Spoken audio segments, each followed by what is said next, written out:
அன்பு தேவ பிள்ளைகளே, இந்த நாளுக்கு உண்டான வேத வார்த்தை எபிரெயர் 13ஆம் அதிகாரம் 8வது வசனம்.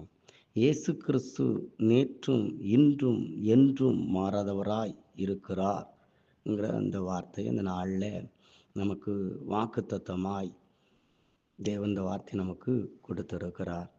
இயேசு கிறிஸ்து நேற்றும் இன்றும் என்றும் மாறாத தேவனாய் இருக்கிறார். நான் நேற்று வேறு மாதிரி இருக்கிறோம், இன்றைக்கு வேறு மாதிரி இருக்கிறோம், நாளைக்கு எப்படி இருப்போம்னு சொல்லி நாம் அறியாமல் இருக்கிறோம். நாம் நம்மை குறித்து நினைக்கும் பொழுது நாம் ஒரே விதமாக மாறாதவர்களாய் நாம் இருக்கலை. ஆனால் கர்த்தர் அவரை குறித்து சொல்லும் பொழுது அவர் நேற்றும் இன்றும் என்றும் மாறாதவராய் இருக்கிறார். அவர் ஆதியும் அந்தவுமாய் இருக்கிறார். அவர் அல்வாவும் உபயகமுமாய் இருக்கிறார்.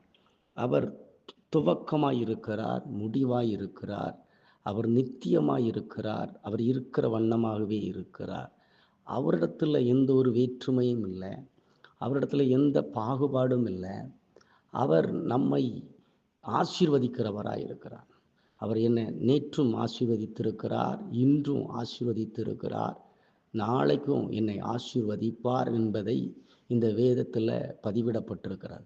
நம்முடைய இருதயம் கர்த்தர் என்னை ஆசீர்வதிக்கிறவர், அவர் நேற்றும் இன்றும் என்று என்னை ஆசீர்வதிக்கிறவர், என்னை விடுதலை செய்கிறவர், என்னை தப்புவிக்கிறவர், என்னை உயர்த்துகிறவர், என்னை நித்தியத்துக்கு நேராய் நடத்துகிறவர், நன்மைக்கு எதுவாய் நடத்துகிறவர் என்பதை நம்முடைய உள்ளம் நீங்கள் இந்த நேரத்தில் நம்புவீர்னு சொன்னால், அந்த வார்த்தையை கேட்டுக்கொண்டிருக்கிற தேவச்சனமே, கர்த்தர் நேற்றும் இன்றும் என்றும் மாறாதவராய் உங்களுடைய வாழ்க்கையில் அற்புதத்தை செய்கிறவராய், விடுதலைக்குள்ள உங்களை நடத்துகிறவராய், உங்களை ஆசீர்வதிக்கிறவராய் இருக்கிறார் என்று சொல்லி நீங்கள் விசுவாசிப்பீன்னு சொன்னால், இந்த நாளில் தேவனுடைய ஆசீர்வாதத்தை நீங்கள் காண்பீர்கள். கர்த்தர் உங்களை ஆசீர்வதிப்பார்.